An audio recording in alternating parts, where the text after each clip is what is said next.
NBC News has now confirmed that Michael Bloomberg is preparing to enter the Democratic presidential candidacy. The New York Times had reported earlier that he was expected to file paperwork in Alabama sometime this week. That state does have an early filing deadline, but the New York Times did caution that that still doesn't mean he is 100% certain that he will run. It just means that his campaign could potentially be increasing how serious it is about entering this field. Now, obviously, if he does enter, that could change the dynamic of this race.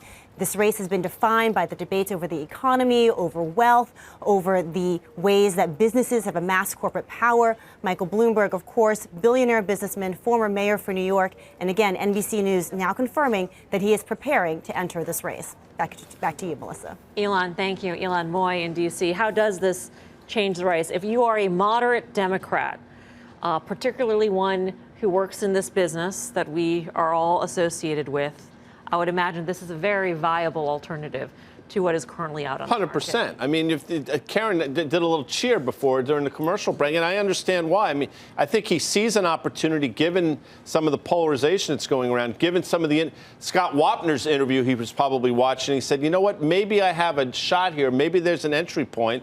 Makes sense. I don't know what he's gunning for because I don't know if ultimately he can be the president or get elected. But I think this really changes the dynamic. Well, what I think he's trying to do is, like, listen, you know, who has kind of caught a lot of steam over the last couple of months? It's been Warren and it's been Bernie, and they're not something that is going to bring the middle in a general election. So what Bloomberg can do is kind of bring this back a little bit more towards the center, at least on the Democratic side. And that this is a question we've been hearing a lot. What does it mean for the markets if Warren is, you know, I think it helps. It should be good news. Yeah, I mean, it's all you're doing is you're setting up a more middle of the road playing field for markets, which, look, whatever you want to say, we went from a pendulum that went this way to a pendulum that went this way in terms of regulation versus not regulation. Say what you want about political ideology, because some of it's very confusing today. But I'll say this. If you get a centrist candidate for a market that expects some type of change, that's going to take a lot of the edge out of next year's tension, at least on the overall. We know that there are certain sectors that are going to come under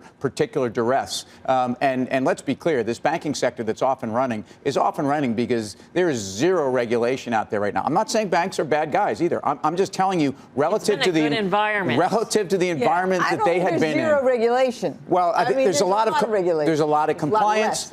Look, there's a lot of rules. There's a lot of compliance. There's a lot of, you know, Sarbanes-Oxley. There's a lot of, you know, necessary governance around it. But I don't think that there's an incredible amount of push on banks to say get out of the game, where I think that was the predisposition of the other administration.